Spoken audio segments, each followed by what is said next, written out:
नमस्कार प्यारे विद्यार्थियों। लक्स क्लासेस बालोतरा के यूट्यूब चैनल में आप सभी का स्वागत है। प्यारे बच्चों, अपन 8वीं क्लास के 5वें अध्याय की शुरुआत कर चुके थे, हाँ। अपन ने चौथे अध्याय के आपके अभ्यास प्रश्न कंप्लीट करने के बाद में 5वें अध्याय के बारे में अपन ने पढ़ा था, जिसका नाम था उद्योग, और मैंने इसके अंदर आपको सामान्य जानकारी बताई थी। ठीक है। मैंने द्वितीयक क्रियाकलाप बताया था, और उसके बाद में मैंने बताया था कि भाई उद्योग का क्या है। तो उद्योग जो है उसका संबंध आर्थिक गतिविधि से है। ये जानकारी अपन ने यहाँ तक सारी देख ली थी। ठीक है ना।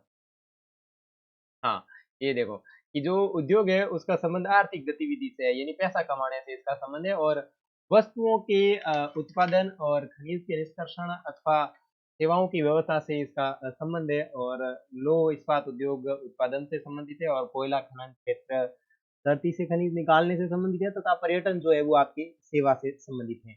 और आज की क्लास के अंदर अपन जो चीजें पढ़ेंगे वो पढ़ेंगे उद्योगों का वर्गीकरण। क्या चीज पढ़ेंगे? उद्योगों का वर्गीकरण पढ़ेंगे। ठीक है ना। उद्योगों का वर्गीकरण कच्चा माल, आकार और स्वामित्व के आधार पर किया जा सकता है। देखो, उद्योगों का वर्गीकरण किसके आधार पर किया जा सकता है? एक तो है कच्चा माल। जैसे मैंने आपको बताया था कि सूती वस्त्र उद्योग के लिए जो कच्चा है, कच्चा माल जो प्राप्त होता है वो कपास से प्राप्त होता है। तो कच्चे माल के आधार पर। आकार और स्वामित्व, स्वामित्व का मतलब होता है हक। हक के आधार पर। अब हक क्या होता है? या तो निजी लोगों का होगा, या फिर सरकारी कर्मचारियों का होगा। जैसे सरकारी उद्योग और निजी उद्योग। निजी उद्योग का मतलब है कोई व्यक्ति विशेष का। जैसे भाई अपन मान लें फैक्ट्री है किसी की, अगर व्यक्ति विशेष की फैक्ट्री है तो वो निजी उद्योग हो जाएगा।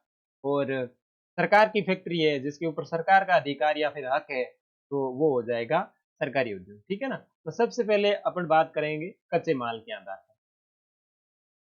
सभी लोग आराम से इस चीज को पुस्तक ओपन करके बिल्कुल ध्यानपूर्वक सुनना है। बाकी आपको कुछ नहीं करना है, बाकी सारी चीजें आपके दिमाग में बैठ जाएगी। और ध्यान रखें, जब क्लास चल रही हो तो सिर्फ आपका ध्यान क्लास के अंदर होना चाहिए, बाहर नहीं कहीं। मतलब ऑनलाइन क्लास है तो इसका मतलब ये नहीं कि आप इधर उधर दिमाग का फाड़ रहे हो।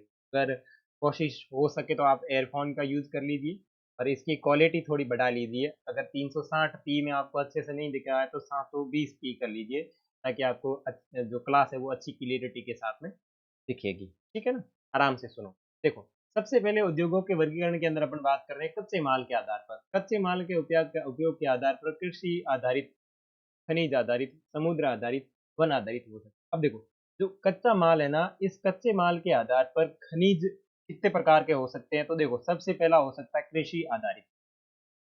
ठीक है ना भाई, खेती करते हैं और खेत से जो अपने को सामान बीज प्राप्त होता है उसके आधार पर। दूसरा है खनिज आधारित। खनिज आधारित उद्योग भी हो सकते हैं। उसके बाद में समुद्र आधारित हो सकते हैं, और वन आधारित। जैसे अपने कागज उद्योग की बात करें, कागज उद्योग वन आधारित है या नहीं है? है। उसके बाद में समुद्र से बात करें तो मत्स्य पालन, मत्स्य पालन।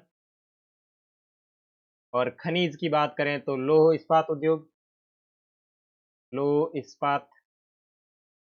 और कृषि आधारित बात करें तो गन्ना उद्योग। ये सारी चीजें है या नहीं है?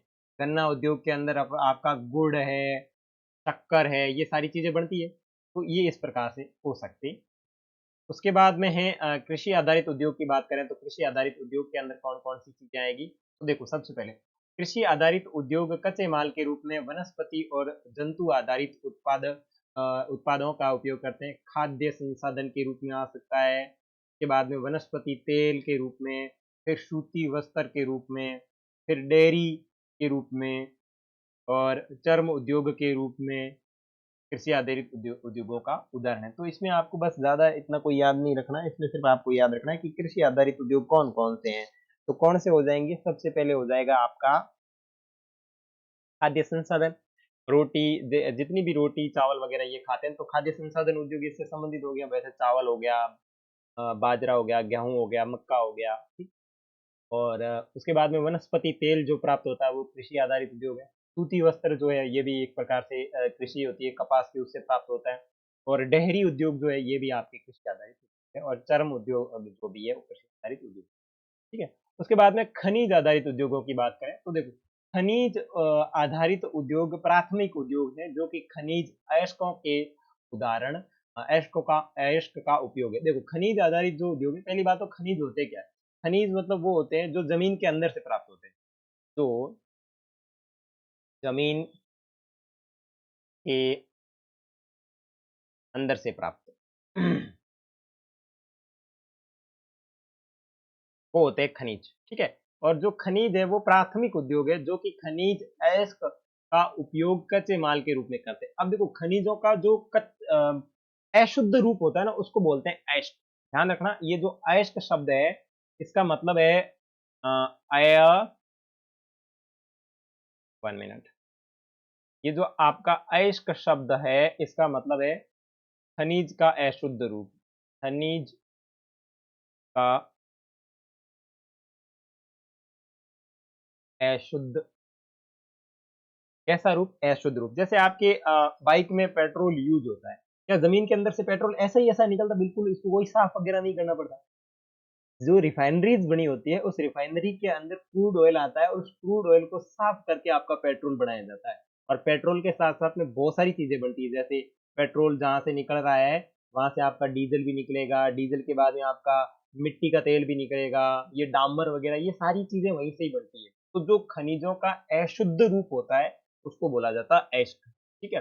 अयस्क कच्चे माल के रूप में प्रयोग किया जाता है और इन उद्योगों के उत्पाद अन्य उद्योगों का पोषण करते हैं। अयस्क से निर्मित लोहा खनिज आधारित उद्योग का उत्पादन है। यह कई अन्य उत्पादों के भी निर्माण के लिए कच्चे माल के रूप में किया जाता है, जैसे भारी मशीन, भवन निर्माण सामग्री, रेल के डिब्बे बनाने में।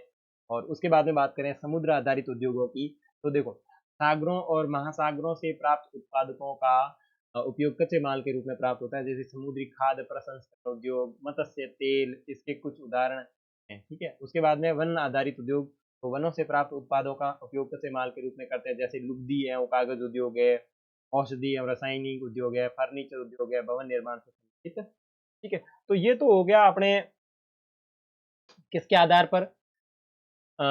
कच्चे माल के आधार पर। कच्चे माल के आधार पर उद्योगों का वर्गीकरण देखो, तो कृषि आधारित उद्योग में आपको चार्ट बना के बता देता हूँ। देखो अपन ने बात की है कच्चे माल के आधार पर, किसके आधार पर? पेन चेंज कर लेते हैं। अपन ने बात की है कच्चे माल के आधार पर उद्योग, सारणी बना लेते हैं।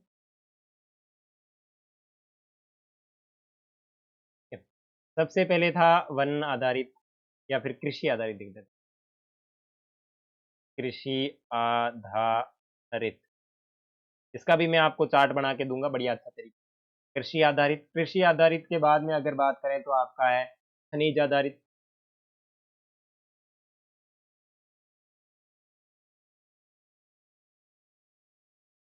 और खनिज आधारित के बाद में बात करें तो आपका समुद्र आधारित, ठीक है। और समुद्र आधारित के बाद में अगर बात करें तो आपका हो जाएगा वन आधारित, ठीक है। फिर इसके अंदर कौन कौन से उदाहरण आते हैं तो वो आपको मैं कल की क्लास के अंदर इसका एक पूरा चार्ट बना के दूंगा, तो उसके अंदर आप अच्छे से समझ जाएंगे, लेकिन आपको नॉर्मली सारी चीजें समझ आ गई होगी, ठीक है। नेक्स्ट बात करते हैं आकार के आधार पर। अब देखो आकार के आधार पर उद्योगों का किस प्रकार से वर्गीकरण होता है, तो देखो आकार उद्योगों के आकार का तात्पर्य निवेश की गई पूंजी की राशि, नियोजित लोगों की संख्या और उत्पादन की मात्रा से। अब देखो आकार के आधार पर उद्योगों का मतलब ये है कि वो उद्योग बड़ा कितना है, उसमें क्या चीज आई कि कितने पैसे लगे हैं, ठीक है, और कितने लोग उसमें काम करते हैं और उसके अंदर कितना उत्पादन होता है। अगर भाई कम लोग काम करते हैं और कम उत्पादन होता है तो ये हो गया लघु आकार का, ठीक है। और बहुत अधिक उसमें पैसे लगाए गए हैं, बहुत अधिक लोग उसमें काम कर रहे हैं और बहुत अधिक उत्पादन हो रहा है, तो वो हो गया बृहत यानी बड़े आकार का उद्योग। तो आकार के आधार पर उद्योगों को दो भागों में विभाजित किया जाता है, कौन कौन सा? लघु आकार के उद्योग और बृहत आकार के उद्योग। तो समझ में आ गया, लघु आकार का मतलब होता है छोटा उद्योग जिसके अंदर पूंजी राशि है वो कम लगाई गई है, लोगों की संख्या कम होती है और उत्पादन की मात्रा भी कम होती है। लेकिन बृहत आकार के उद्योग जो होते हैं उसके अंदर पूंजी भी अधिक लगी होती है, लोग भी अधिक काम करते हैं और उत्पादन भी बहुत अधिक होता है। आगे देखो, कुटीर या घरेलू उद्योग छोटे पैमाने के उद्योग, तो ये चीज ध्यान रखना है, ये कुटीर और घरेलू उद्योग जो है वो आपके लघु उद्योग के अंतर्गत आएंगे, जिसमें दस्तकारों के द्वारा उत्पादन का निर्माण हाथ से होता है, जैसे टोकरी बनाई जाती है, मिट्टी के बर्तन बनाए जाते हैं और अन्य हस्त निर्मित जो वस्तुएं कुटीर उद्योग के उदाहरण है। तो ध्यान रखना, लघु आकार के उद्योगों के अंदर आपका कुटीर उद्योग आएगा, जैसे मैं यहाँ पे आपको लिख के समझ, लघु आकार उद्योग, लघु आकार उद्योग जो है इसके अंदर आपकी जो चीजें आएगी वो कौन सी आएगी, वो आएगी आपके कुटीर, कुटीर उद्योग। कुटीर उद्योग का मतलब है छोटे छोटे उद्योग, कुटीर उद्योग या फिर इसका और नाम है घरेलू उद्योग, घरेलू उद्योग। ठीक है, वो सारे आपके इसके अंदर आएंगे, क्योंकि इसके अंदर ज्यादा कोई पैसे लगते नहीं है, नॉर्मली घर के लोगों के द्वारा ही उत्पादन, जैसे सिलाई करना या फिर मिट्टी के कोई बर्तन बनाना, है ना। और छोटे छोटे कार्य जो आपके घर पे करके मार्केट में बेच करके पैसे कमाए जाते हैं, जैसे गांठ बांधने का जो कार्य होता है, रंगाई बुनाई का, या फिर वो हैंडमेड डिजाइन होती है वो वाला बनाना। तो ये सारी जो चीजें हैं, जैसे टोकरी बना दी, मिट्टी के बर्तन बना दी, या फिर हाथ से कोई और जो चीजें आपकी हाथ की कलाकारी से जो बनाई जाती है, वो सारी की सारी इसके अंतर्गत आती। और बड़े पैमाने के उद्योग जो बड़ी मात्रा में वस्तुओं का उत्पादन करते हैं, उनकी तुलना में छोटे पैमाने के उद्योग कम पूंजी एवं प्रौद्योगिकी का उपयोग करते हैं। तो जो बड़े उद्योग होते हैं उसमें भाई बड़ी बड़ी मशीनें लगी होती है, कंप्यूटर के द्वारा सारा काम होता है, लेकिन जो लघु आकार के उद्योग होते हैं उसमें ऐसा नहीं होता है। बड़े पैमाने के उद्योग में पूंजी का निवेश अधिक और प्रयुक्त प्रौद्योगिकी उच्च स्तरीय होती है। रेशम बुनाई और खाद्य प्रक्रम उद्योग लघु पैमाने के उद्योग है। देखो, रेशम की बुनाई करना और खाद्य प्रक्रम उद्योग जो है वो आपके लघु पैमाने के उद्योग है। ऑटोमोबाइल और भारी मशीनों का उत्पादन आपके बड़े पैमाने का उदाहरण है, जैसे ऑटोमोबाइल बनाना, भारी मशीनों का बनाना, ये सारे आपकी बड़े पैमाने, जैसे कि इधर ये चित्र के अंदर दिया गया है 5.1 मखाने बनाने का खाद्य प्रक्रमण की अवस्था है। तो ये एक प्रकार का घरेलू उद्योग है, ठीक है ना, ये कोई बड़ी मशीन है इसमें यूज नहीं, ये एक प्रकार का घरेलू उद्योग। आगे देखो, स्वामित्व के आधार पर, अब मैंने आपको कच्चे माल के आधार पर बता दिए, और उसके बाद में मैंने आपको आकार के आधार पर बता दिए, और उसके बाद में अपन अभी पढ़ेंगे स्वामित्व के आधार पर। और स्वामित्व जो शब्द है इसका मतलब है अधिकार, अधिकार या फिर हक, ठीक है ना। स्वामित्व के आधार पर उद्योगों को दो भागों में बांटा जाता है, निजी क्षेत्र और राज्य स्वामित्व अथवा सार्वजनिक क्षेत्र, और तीसरा एक संयुक्त क्षेत्र भी इसमें आता है। तो इसमें तीन भाग हो गए, कौन कौन से भाग हो गए, एक तो हो गया निजी क्षेत्र, निजी क्षेत्र के बाद में हो गया आपका सार्वजनिक, सार्वजनिक, और उसके बाद में आ गया एक संयुक्त क्षेत्र, तीन प्रकार के आ गए। निजी का मतलब बिल्कुल ये एकदम प्राइवेट तरीके से होता है, सार्वजनिक का मतलब होता है ये सरकारी लोगों के द्वारा कार्य किया जाता है, या सरकार का या राज्य सरकार का या केंद्र सरकार का होता है।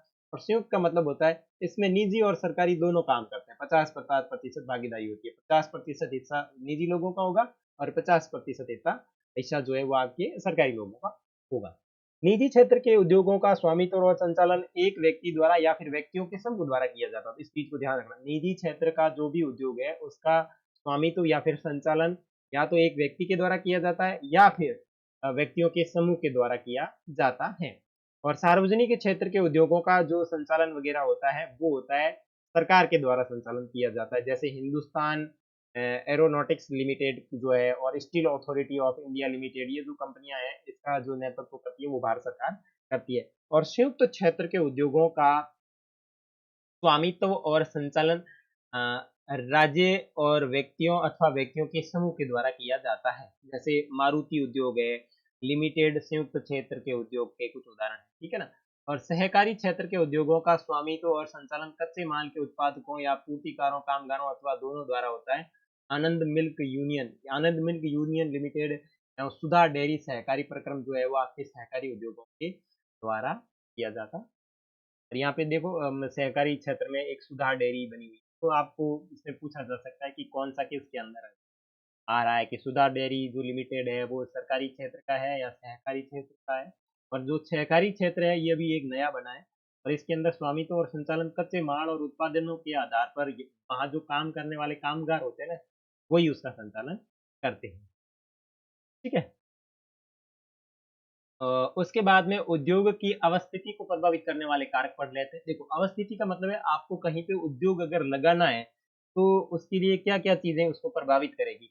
तो सबसे पहले क्या चीज़ प्रभावित करेगी कि उद्योग के लिए कच्चा माल मिलना बहुत ज़रूरी है। आप जिस भी क्षेत्र में उद्योग बना रहे हो, तो वहाँ पे कच्चे माल की आवश्यकता होनी बहुत ज़रूरी है। उसके बाद में श्रम, वहाँ पे काम करने वाले मज़दूरों की आवश्यकता होनी ज़रूरी है। 3 नंबर पे पूँजी, आपके पास पैसे होने चाहिए। 4 नंबर पे आपके आस-पास उद्योग के आस-पास बाज़ार होना चाहिए। इसलिए आपको पता है ज़्यादातर जो फैक्ट्रियाँ बनी होती है, वो बाज़ार के निकट ही बनी होती है क्योंकि जैसे ही आपका जिस वस्तु का निर्माण हुआ और वो वस्तु डायरेक्ट बाज़ार के अंदर बेच जाएगी और बिक जाएगी, ठीक है? और उसके बाद में पानी, जल की व्यवस्था बहुत अधिक होनी चाहिए। 6 नंबर पे आपकी विद्युत होनी चाहिए। 7 नंबर पे आपके पास में भूमि भी होनी चाहिए जहाँ उद्योग लगाना है। 8 नंबर पे आपके पास परिवहन होना चाहिए, 9 नंबर पे आपके पास टेक्नोलॉजी होनी चाहिए। तो ये चीज़ें आपको और ये चार्ट आपके दिमाग में फिट होना चाहिए कि आपको कहीं अगर उद्योग लगाना है, तो उद्योग को प्रभावित करने वाले कारक कौन-कौन से हैं, ये सारी चीज़ें आपको याद होनी चाहिए। ठीक है बच्चों? आगे देख लें, इधर पढ़ लेते हैं अपन ये क्या चीज़ें। वे कारक जो उद्योग की अवस्थिति को प्रभावित करते हैं। अवस्थिति का मतलब है उद्योग को अगर आपको स्थापित करना है या फिर कहीं उद्योग लगाना है, तो उसको प्रभावित करने वाले कारक। ये बेटा जो शब्द है ना, ये शब्द आपको याद होने बहुत ज़रूरी है। आपको प्रश्न उत्तर तो आ रहा है, अब अवस्थिति आ गया, इसका मतलब क्या हुआ? इसीलिए मैं कहता हूँ कि हमेशा शब्दों का अर्थ आप अपनी कॉपी में लिखते हुए ज़रूर चलें या जहाँ पे अभी किताब पढ़ रहे हो, तो उस किताब के ऊपर भी नोट कर दिए। यानी उद्योग को लगाना या स्थापित करना। मैं इसको बता देता हूँ, उद्योग को स्थापित करना, स्थापित करना, ठीक है बेटा? आगे देखो, को प्रभावित करते हैं। कच्चे माल की उपलब्धता, तो सबसे पहली ज़रूरी चीज़ है कि कच्चे माल की उपलब्धता होनी ज़रूरी है। उसके बाद में आपके पास भूमि, जल, श्रम, शक्ति, पूँजी, परिवहन और बाज़ार होना ज़रूरी है। उद्योग उन्हीं स्थानों पर केंद्रित होते हैं, जहाँ इनमें से कुछ या ये सभी कारक आसानी से उपलब्ध होते हैं। कभी-कभी सरकार कम दाम पर विद्युत उपलब्धता, कम परिवहन लागत तथा अन्य अवसंरचना जैसे प्रोत्साहन प्रदान करती है, ताकि पिछड़े क्षेत्रों में भी उद्योग स्थापित किए जा सकें। औद्योगिकरण से प्राय नगरों और शहरों का विकास एवं ही है।